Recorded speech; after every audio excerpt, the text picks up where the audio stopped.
L'immense usine agroalimentaire du groupe Beaumont, située dans la périphérie industrielle de Lyon, bourdonnait d'une activité mécanique et impersonnelle.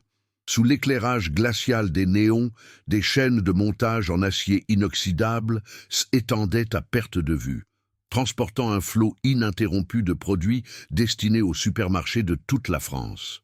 Le bruit était assourdissant, un mélange constant de cliquetis métalliques, de sifflements hydrauliques et du vrombissement des machines qui dictaient le rythme de chaque geste. Les employés, vêtus d'uniformes blancs identiques, se mouvaient avec une efficacité quasi robotique, leurs visages masqués par des charlottes et des masques, leurs individualités effacées par la cadence infernale. C était un lieu conçu pour le rendement, un temple de la productivité où la chaleur humaine semblait avoir été délibérément bannie, remplacée par la froideur clinique de l'acier et l'efficacité calculée des algorithmes de production. Parmi les silhouettes anonymes se trouvait un homme que personne ne connaissait sous son vrai nom. Pour tous, il était Auguste, un intérimaire de plus, la barbe de 3 jours et le regard fatigué. En réalité, il était Olivier Beaumont, le PDG et unique héritier de cet empire, venu incognito pour comprendre ce qu'était devenue l'entreprise de son père. Ses mains, peu habituées au travail manuel, peinaient à suivre le rythme. À quelques mètres de lui, Madame Hélène Moreau, 65 ans, emballait les produits avec une dextérité acquise au fil des décennies. Son visage était un parchemin où la vie avait inscrit la fatigue et les soucis, mais ses yeux conservaient une lueur de bonté et de dignité. Ses mains calleuses, marquées par des années de gestes répétitifs, étaient le témoignage vivant de son dévouement à cette entreprise qu'il avait vue vieillir. Soudain, une voix sèche et autoritaire brisa la monotonie mécanique. C était Monsieur Dubois, le directeur de production, un homme dont l'arrogance n'avait d'égal que son obsession pour les chiffres. Il s'arrêta devant le poste de Madame Hélène, un rictus de mépris aux lèvres. Quelques produits avaient glissé de ses mains fatiguées, créant un minuscule ralentissement. « Moreau, vous êtes lente. Votre place n'est plus ici, vous êtes bonne pour la casse, lança-t-il assez fort pour que tous les employés à proximité entendent. Un silence glacial s'installa, seulement troublé par le bruit des machines.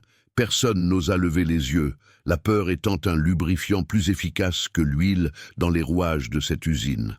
La vieille dame baissa la tête, ses joues rougies par la honte, tandis qu'elle se hâtait de ramasser les articles tombés, son corps tremblant sous le poids de l'humiliation publique. Olivier sentit une vague de colère froide monter en lui. Ce haine n'était pas seulement une injustice, était une profanation. Son père avait bâti cet empire sur le respect de chaque employé, considérant chacun comme un membre de sa famille. Voir cette femme, qui avait consacré sa vie à l'entreprise, être traitée de la sorte était insupportable. La cruauté de Dubois atteignit son paroxysme lorsqu'il ajouta, avec un sourire mauvais, « Faites un effort, Moreau. L'entreprise n'est pas une maison de retraite. » Cette phrase fut le déclic. Pour Olivier, ce N était plus une simple observation. C était devenu une affaire personnelle. Il sentit le poids de l'héritage de son père sur ses épaules, un héritage de valeurs humaines que l'argent et la productivité avaient corrompu. C'est dans ces moments de profonde injustice qu'on se sent si impuissant. Et si vous avez déjà ressenti cela, abonnez-vous pour ne pas manquer la suite de ce récit, car il nous rappelle que la dignité trouve toujours un chemin. Le lendemain de l'incident, une chape de plomb semblait peser sur la ligne de production. Olivier, le cœur lourd, chercha Madame Hélène du regard pendant la pause matinale. Il la trouva assise à l'écart dans le réfectoire bruyant, remuant distraitement un café noir dans un gobelet en carton, le regard perdu dans le vide. Elle tentait de composer un visage neutre, mais la courbure de ses épaules et les fines ridules autour de ses yeux trahissaient une profonde lassitude. S'approchant, avec une hésitation qu'il ne se connaissait pas, il lui tendit une viennoiserie achetée au distributeur. « Pour vous, Madame Moreau, » dit-il simplement, sous son identité d'Auguste.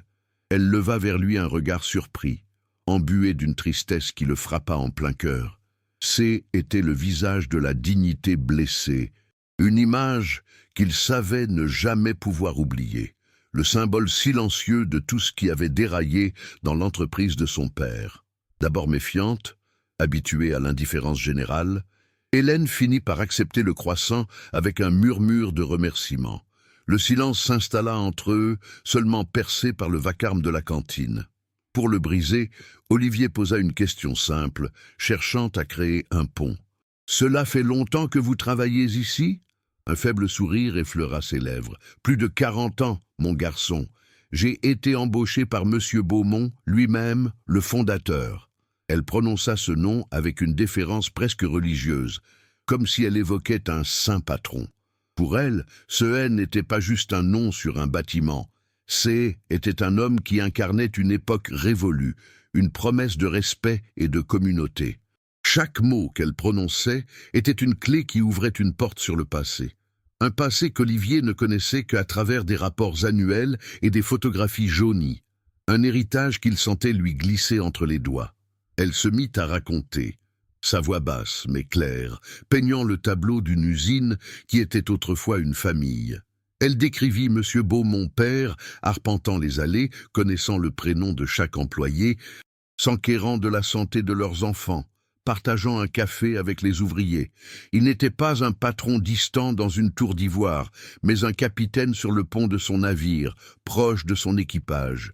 Il disait toujours que les machines faisaient le produit, mais que c'étaient les gens qui faisaient l'entreprise, se souvint-elle, une lueur nostalgique dans les yeux. Pour Olivier, chaque anecdote était une révélation douloureuse.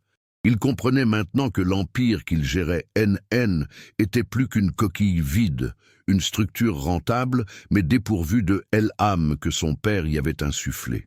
La froide efficacité de Dubois N n'était pas un accident, mais le symptôme d'une maladie profonde. Poussé par un besoin de comprendre l'humain derrière l'uniforme, Olivier l'interrogea timidement sur sa vie personnelle. Le visage d'Hélène se voila d'une ombre. Elle lui expliqua être veuve depuis de nombreuses années, mais que la véritable épreuve de sa vie était survenue plus récemment.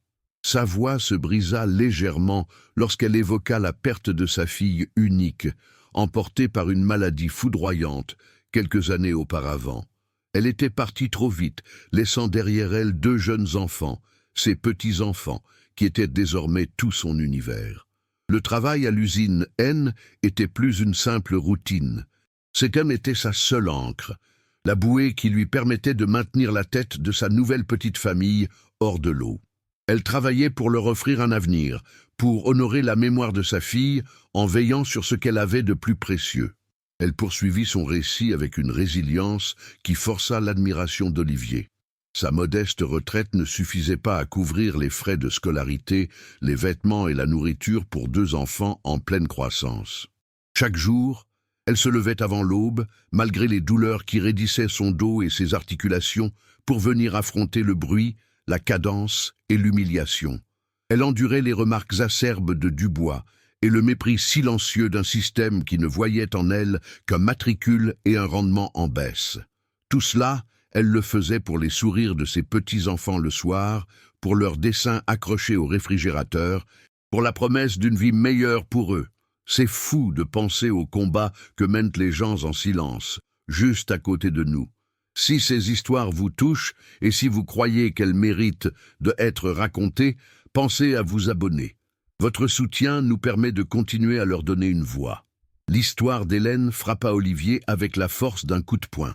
Dans son penthouse surplombant la ville, entouré d'un luxe aseptisé, il n'avait jamais connu une telle abnégation. Sa vie était une succession de décisions financières et de réunions stratégiques, un monde abstrait de chiffres et de projections. Hélène, elle, menait une guerre quotidienne dans le monde réel, armée de son seul courage. Le sentiment d'être un imposteur qui le rongeait depuis des années devint une certitude écrasante. Il portait le nom de Beaumont, mais il n'en avait ni la force, ni le cœur. Hélène était qu'un gardien de fortune, un héritier qui avait laissé le trésor le plus précieux de son père, son humanité, se faire piller par des hommes comme Dubois. La honte était si intense qu'elle lui brûlait la gorge, le laissant sans voix, face à cette femme extraordinaire. Au cours des jours qui suivirent, une routine discrète s'installa.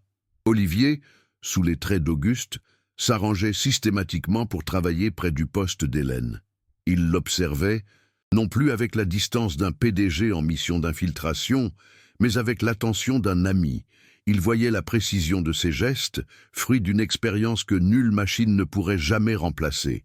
Mais il voyait aussi les signes de sa fragilité. La façon dont elle grimaçait en se penchant, la pâleur de son visage à la fin des longues journées, la fatigue qui alourdissait ses paupières. Sans un mot, il se mit à l'aider, soulevant les caisses les plus lourdes avant qu'elle n'atteigne son poste, s'assurant que son espace de travail était toujours approvisionné pour lui éviter des déplacements inutiles. Des gestes infimes, presque invisibles, mais qui tissaient un lien de solidarité silencieuse entre eux. Leur complicité naissante s'épanouit durant les pauses déjeuner. Assis sur un banc à l'extérieur, loin du bruit assourdissant de l'usine, ils partageaient un thermos de café et des conversations simples. Hélène lui parlait de ses petits-enfants, de leur réussite à l'école, de leurs bêtises. Elle lui montrait fièrement des photos sur son vieux téléphone portable, son visage s'illuminant d'un amour pur et inconditionnel. De son côté, Olivier inventait une vie modeste pour Auguste, parlant d'espoir et de rêves simples qui, ironiquement, lui semblaient plus authentiques que sa propre réalité. Hélène se confiait à lui avouant sa peur constante d'être licenciée, l'angoisse de ne plus pouvoir subvenir aux besoins des enfants. « Ne vous inquiétez pas », lui répondait Olivier avec une assurance qu'elle ne pouvait comprendre. « Les choses vont changer. » Cette proximité échappa pas à l'œil de M. Dubois. Le directeur de production, qui voyait toute forme de solidarité comme une menace à sa productivité, commença à prendre Olivier en grippe. Il le déplaça sur les postes les plus pénibles, le chargea des tâches les plus ingrates et le réprimanda publiquement pour des erreurs imaginaires. L'objectif était clair, l'isoler, le briser et lui faire comprendre que, à l'usine Beaumont, l'empathie était une faiblesse. Pour Olivier, cette hostilité fut une épreuve inattendue. Il ressentit dans sa chair l'atmosphère toxique qu'il avait laissé s'installer. Chaque critique injuste, chaque ordre aboyé a renforcé sa détermination. Il ne se battait plus seulement pour Hélène ou pour la mémoire de son père, il se battait désormais aussi pour lui-même, pour cet Auguste qui découvrait la réalité crue du monde qu'il était censé diriger. La tentation de jeter le masque et de mettre fin à cette mascarade le submergeait parfois. Il s'imaginait convoquant Dubois dans son bureau, révélant son identité et le renvoyant sur le champ. La perspective d'une justice immédiate était séduisante, mais il savait qu'elle serait incomplète. Renvoyer un homme ne changerait pas la culture d'entreprise. Son père n'aurait pas choisi la facilité. Il aurait cherché à comprendre les racines du mal pour reconstruire sur des bases saines. Olivier était terrifié à l'idée de ne pas être à la hauteur. Avait-il la vision, le courage, la légitimité pour mener une telle révolution ? Le doute était un poison lent qui paralysait ses pensées. Il se sentait écrasé sous le poids de l'héritage, un costume bien trop grand pour ses épaules, et la peur de déshonorer le nom de Beaumont était son plus grand tourment. Un soir de pluie, alors que la sirène de fin de poste retentissait, Olivier vit Hélène chanceler en sortant de l'usine. Elle, épuisement, avait finalement eu raison de sa volonté de faire.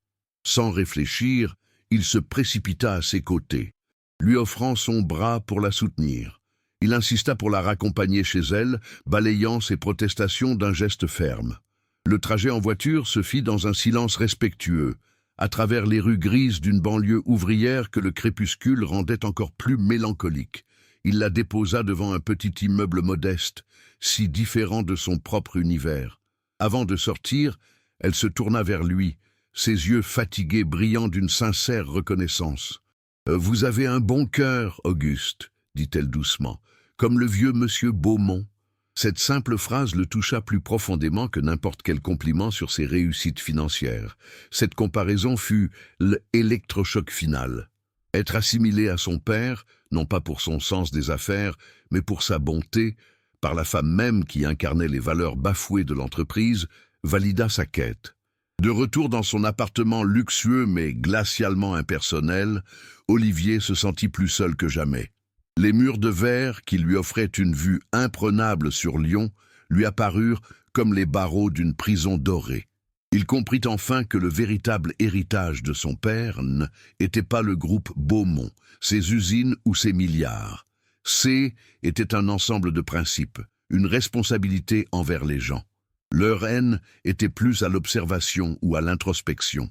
Il devait agir, il devait devenir le leader que son père aurait voulu qu'il soit, non plus pour gérer un business, mais pour prendre soin d'une famille. La décision était prise, le changement était en marche.